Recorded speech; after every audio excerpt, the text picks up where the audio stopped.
that are a little bit more moderate to a couple that I've read recently that actually suggest we can not only turn this thing around, but it can be better than it used to be. If it's not all climate change all the time, and we look at those other things, where do we start? Well, that's a fabulous question. And I think on the one hand, it's not always a question of what you do in terms of the precise struggle.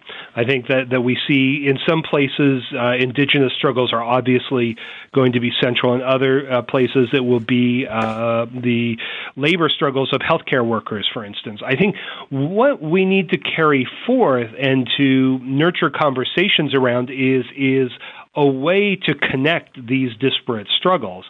So what I've suggested is that we have a wider sense of the ecology of work and the ecology of the dignity of all work.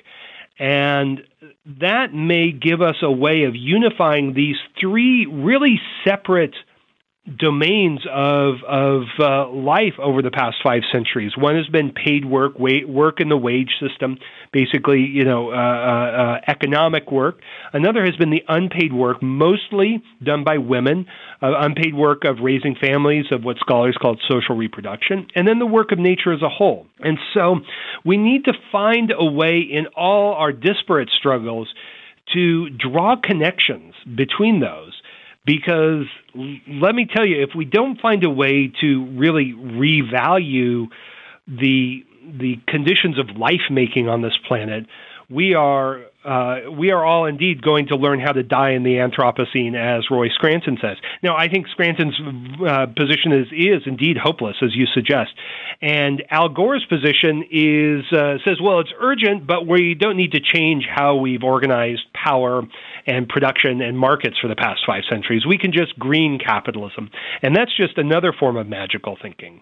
I think it's the almost the inverse or the mirror image of Scranton or other catastrophists, that we need to have a way of pushing a politics forward that's not just local but also deals with states. And I think maybe this is the elephant in the room. I think environmentalist groups have done a terrible job in dealing with state power. And socialist groups have done a bad job too. But we're not going to deal with climate change until we can deal with states. And it's states who have the economic and political muscle to induce real movements towards sustainability. Jason, I am delighted that you could take the time and join us today. It's been a great discussion. I am honored to have had you on our show. And I'd like to carry this discussion on, but I guess I'm going to have to recommend your books and spend more time with them, and hopefully we'll find you again soon. That would be a real pleasure, Don. It's been a great time talking with you. Thanks, Jason. Jason Moore has been with us today. He's an author, editor, and assistant professor at Binghamton University in upstate New York.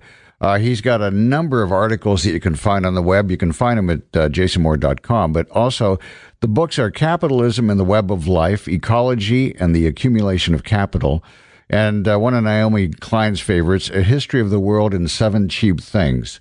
That's another edition of the Conversation Lab. This radio program and podcast is produced by CFRO-FM in Vancouver's downtown east side. We're on the territories of the Squamish, Musqueam, and Tsleil-Waututh nations.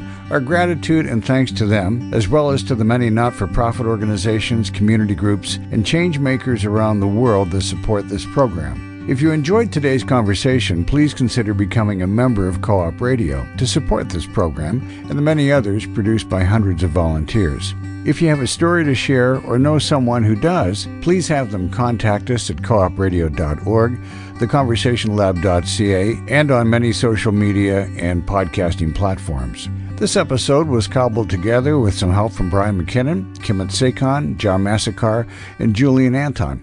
Thanks, guys, and thank you for listening. I'm Don Schaefer.